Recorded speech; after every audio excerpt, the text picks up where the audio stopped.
होली पर जुमे की नमाज को लेकर देश के अलग अलग राज्यों के से सियासी बयानबाजी हो रही है। दरभंगा के विधायक अंजुम आरा ने कहा कि जुमे की नमाज के दौरान 12 से 2 बजे तक होली खेलने पर ब्रेक लगा देना चाहिए। बीजेपी के कई विधायकों ने इस पर अपना बयान दिया और कहा कि उस दिन घर पर ही बैठकर लोग नमाज पढ़ें। इस मुद्दे पर पटपड़गंज से बीजेपी के विधायक रविंद्र नेगी से हमने बात की है। होली पर यूपी बिहार से लेकर दिल्ली तक में सियासी बयानबाजी का दौर जारी है। बातचीत के लिए बीजेपी के विधायक हैं रविंद्र नेगी। रविंद्र जी, होली को लेकर क्योंकि कल होली और जुम्मा एक साथ हैं, ऐसे में तमाम बयान आ रहे हैं, आप इसको कैसे देख रहे हैं? देखो, ये बयान जो है ये राजनीति कर रहे हैं लोग बाग। जो मुस्लिम समाज के जो कई मौलाना हैं वो जबरदस्ती राजनीति का विषय बना रहे हैं, जबकि राजनीति का विषय नहीं है। होली और जुम्मे की नमाज अगर एक दिन पड़ रही है, होली साल में एक बार आती है और जुम्मे की नमाज 52 बार आती है, तो ये मुस्लिम समाज वालों को बड़ा मन करना चाहिए। 2 बजे तक होली बने और 2 बजे के बाद आप नमाज पढ़िए।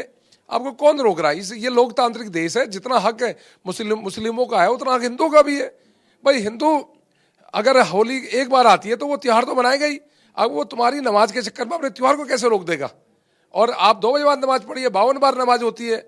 जिस प्रकार हमारे योगी जी ने कहा कि नमाज तो घर में भी अदा कर सकते हैं, घर में कर लीजिए अदा। आप जरूरी थोड़ी है आपने मस्जिद में जाकर नमाज अदा करनी है।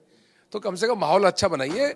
और जिस प्रकार इनके नेता जो ये अंजुम करके जो दरभंगा से मेयर है, उसने जो विवाद खड़ा किया, उसने क्या कहा? उसने कहा 12 से 2 होली रोकिए।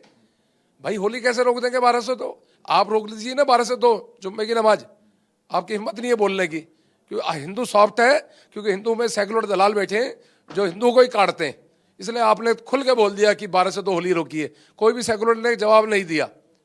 और आप अगर मसलों वाले को लिए बोल के दिखा देते 12 से 2 जुम्मे की नमाज रोको, आपको पता चल जाता क्या होता है। पर ये दुर्भाग्य है देश का। आपकी पार्टी के विधायक है कर्नैल सिंह, उन्होंने भी इस बात को कहा कि आखिर जो एक दिन अगर जुम्मे की नमाज घर पर पढ़ लेंगे तो ऐसा कुछ नहीं होगा, घर पर नमाज पढ़नी चाहिए उस दिन।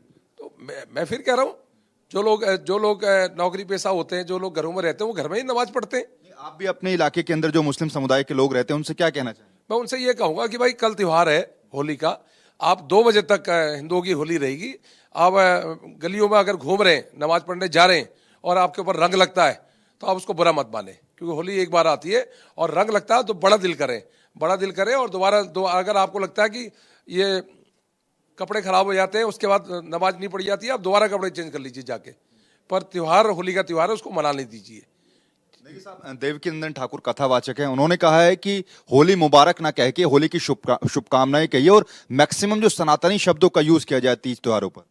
बिल्कुल, मेरे को लगता है कि शुभकामनाएं देनी चाहिए। मुबारक के लिए तो 1947 में देश अलग तो कर दिया था हमने, पाकिस्तान, वहां होनी चाहिए मुबारकबाद। पर ये हिंदुओं का देश है, हिंदुस्तान है, यहाँ पे शुभकामनाएं होनी चाहिए। क्यों बोलना मुबारकबाद? आपने होली का आपने विरोध कर रहा है और उसके बाद आपने मुस्लिम समाज होली मुबारकबाद भी बोलता, हमें विरोध भी करो साथ में और मुबारकबाद भी बोलो। ये दोनों चीजें एक साथ नहीं चलेगी। और मुझे लगता है कि शुभकामनाएं बोलनी चाहिए। देवकी नंदन जी का मैं बहुत स्वागत करता हूँ, उन्होंने अच्छा बोला। देखिए जी, आखिरी सवाल, संबल के जो सीओ हैं अनुज चौधरी, लगातार उनके बयान चर्चा में रहे। योगी आदित्यनाथ ने भी उनके बयान का समर्थन किया। अब उनके पिताजी ने सरकार से सुरक्षा की मांग की है कि उनके बेटे को जान का खतरा है। देखो, जो सनातनी देश में आज जो भी देश के लिए बोल रहा है, जो हिंदू के लिए बोल रहा है, उसको सबको खतरा है। चाहे उसमें मैं भी हूँ, मैं भी सनातनी के लिए बोलता हूँ। मुझे भी बहुत गल्फ कंट्री से धमकी आती है मारने की, और जो भी सनातनी के लिए बोलेगा उसको धमकी आती है, क्योंकि इनकी सोच बड़ी गंदी है। बिल्कुल, रविंद्र नेगी जिन्होंने जनतंत्र टीवी के सामने तमाम मुद्दों पर अपनी राय रखी। कैमरा पर्सन विवेक के साथ नमित त्यागी, जनतंत्र टीवी, दिल्ली।